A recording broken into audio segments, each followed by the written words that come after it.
Reggae Just Extra with Ras Dennis.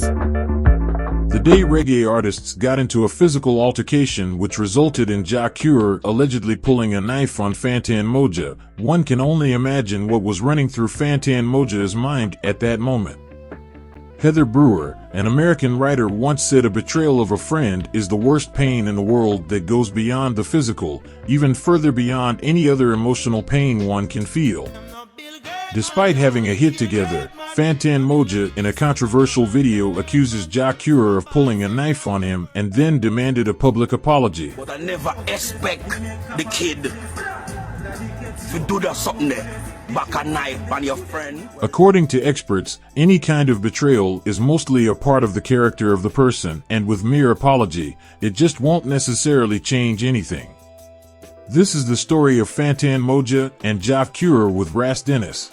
You are now watching Reggae Just Extra's Fantan Mojah and Jah Cure edition.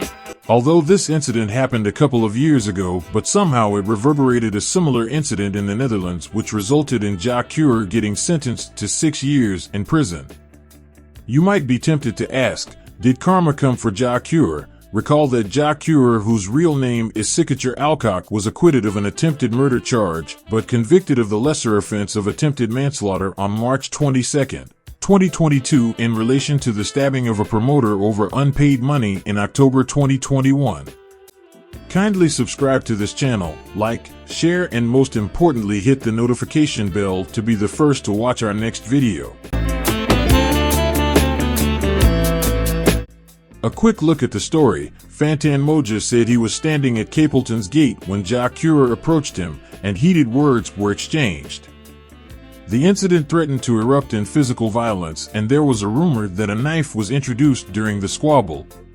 Suppose me did stab Jah Cure or him stab me, how would that look as Rasta people? Like we don't practice what we preach. I have no problem with Jah Cure, I forgive him. He called and apologized. Maybe he is not going public with it, but I don't have anything against him. He is still my singer, and a brother and a friend.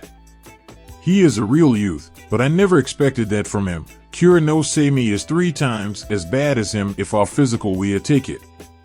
Me now steady evil, I me say Rasta got soul, so all my fans dem, and Jah Cure fans, I want you to know I forgive him, Fantan Mojah said.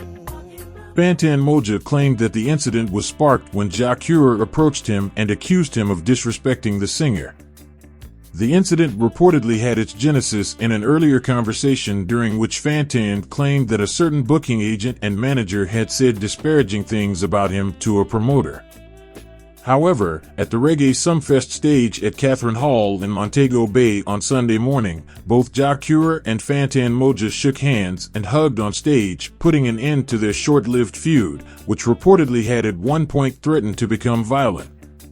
Short-lived feud ended, but the one involving a promoter sadly got him 6 years in prison in the Netherlands. On October 1, 2021, Jah Cure and an event promoter named Ricardo Blake, who was instrumental in arranging his booking to perform overseas, had some form of disagreement in Dam Square, the city center of Amsterdam, that resulted in the alleged stabbing of Blake in the abdomen by Alcock. Blake somehow managed to go to the police and make a report on the matter. He was then taken to the hospital where he had surgery. Prior to the stabbing, Jah Cure had sent the victim a voice note. Brother, let me tell you a story. I'm in the middle of Amsterdam Square with some killers. I'm waiting on Papa to stab them like 60,000 times, bro, and I have the knife myself. I'm ashamed to tell you this, bro. I take off all my jewelry. I'm in the damn square with Penko, and I'm gonna show Penko that he needs to put respect on his name.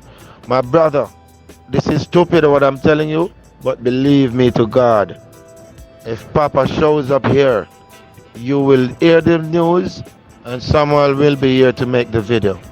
My brother, I'm not lying when I tell you this. I'm waiting on Papa to fix him good, and I'm waiting. If he shows, brother, you will hear the news. I make no joke, and I would never send you a voice note like this for no reason.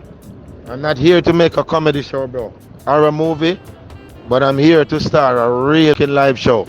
Bro, believe me. This nigga let me work this stage and don't pay me, bro. And he's talking tough. I'm waiting on him. Bro, if he shows, you will know. Amsterdam police personnel were quick with their investigations and wasted no time in arresting the reggae singer on October 2nd in the city center of Utrecht. On October 5th, Alcock was arraigned before the examining judge, who ordered that the artist remains in custody without bail in a detention center for 14 days while investigations go underway. It should be noted that Jah Cure had performed at Blake's concert 2 days before in the Melkweg. However, he claimed he had not been paid his performance fee of €5,000. The prosecution had demanded that the Jamaican singer be sentenced to at least 8 years, with time served, for attempted murder and assault. However, Jah Cure's lawyer Tim Sheffer argued that the incident was self-defense and that it was never the singer's intention to stab the concert promoter in the first place. Sheffer also told the court that the threatening messages that Jah Cure sent prior to the stabbing were part of the Jamaican reggae culture. The verdict comes after a Netherlands court heard submissions of witness statements, viewed CCTV footage, and reviewed the voice note messages sent by Jah Cure to the victim. The judge ruled that such a stabbing incident in broad daylight in a busy place such as Dam Square does give the victim and society a great sense of insecurity. This will be Jah Cure's second time in prison. In April 1999, he was sentenced to 15 years in prison for raping and robbing a woman at gunpoint. He served 8 years, and during the last leg of his sentence, the singer's popularity skyrocketed following the release of his hit singles Longing For and Love Is, released in 2005, and True Reflection, Prison Walls, released in 2007. You are now watching Reggae Just Extras Fantan Mojah and Jah Cure edition. Jah Cure recorded a total of 4 albums behind bars in Jamaica and has bragged about being the first person in the world to achieve such a possibility. On the other hand, Fantan Mojah was born Owen Moncrief on August 5, 1975 in St. Elizabeth Parish, Jamaica. Before Owen reached age 10, he was performing at local concerts and winning several talent competitions. To pursue his musical career, he moved to Kingston to begin his journey.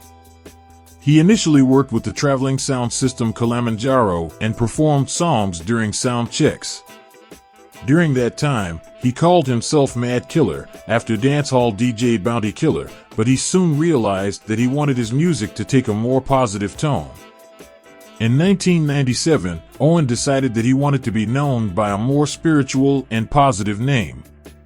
Under the encouragement of Capleton, Fantan Mojah was born.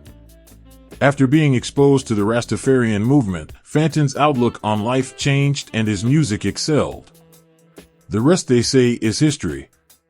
Thanks for watching, and do remember to subscribe, give it a like, and post a positive comment in the comment section below, and I'll see you again very soon for another video. Many thanks for watching Reggae Just Extra with Ras Dennis.